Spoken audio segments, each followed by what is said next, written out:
तीज व्रत कथा एक प्रचलित कथा है। यह एक ब्राह्मण और उसकी पत्नी से जुड़ी हुई है, जिसमें वह पत्नी के व्रत के लिए शत्रु प्राप्त करने हेतु चोरी का प्रयास करता है और साहूकार की कृपा से उसका उद्धार होता है, जिससे पति पत्नी के दिन सुधर जाते हैं।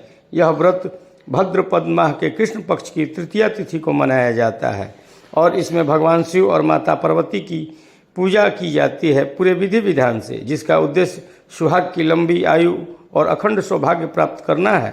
आइए सुनते हैं कजरी तीज व्रत कथा और इसके महत्व और पूजा विधि को जानते हैं। जय श्री राधे कृष्ण। गाँव में एक गरीब ब्राह्मण का परिवार रहता था, जिसकी पत्नी ने भाद्रपद माह के कृष्ण पक्ष की तृतीया तिथि पर कजरी तीज व्रत किया। व्रत के दौरान उसे चने की सत्तू की आवश्यकता हुई, लेकिन गरीब ब्राह्मण के पास सत्तू खरीदने के लिए पैसे नहीं थे।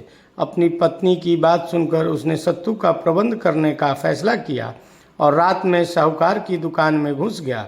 वहां उसने सत्तू बनाने के लिए चने की दाल, घी और शक्कर आदि ली। जैसे ही ब्राह्मण सामग्री लेकर निकलने लगा, उसकी आहट साहूकार के नौकरों को लगी और साहूकार के नौकरों की नींद खुल गई और वो जोर जोर से चिल्लाने लगे, चोर चोर, और यह कहकर शोर मचाना शुरू कर दिया। शोर सुनकर साहूकार भी जग गया और उसने ब्राह्मण को पकड़ लिया। ब्राह्मण ने सफाई दी कि वह चोर नहीं है, बल्कि एक गरीब ब्राह्मण है और उसकी पत्नी ने कजरी तीज का व्रत रखा है, जिसके लिए उसे सत्तू की आवश्यकता थी। साहूकार ने जब उसकी तलाशी ली तो सत्तू के अलावा कुछ भी नहीं। उस समय तक चांद निकल आया था और ब्राह्मण की पत्नी सत्तू का इंतजार कर रही थी। ब्राह्मण की हालत देखकर साहूकार को दया आ गई और उसने ब्राह्मण से कहा, आज से वह उसकी पत्नी को अपनी धर्म बहन मानेगा। साहूकार ने उसे सत्तू, गहने, रुपए, मेहंदी और बहुत सारा धन देकर अच्छे से विदा किया।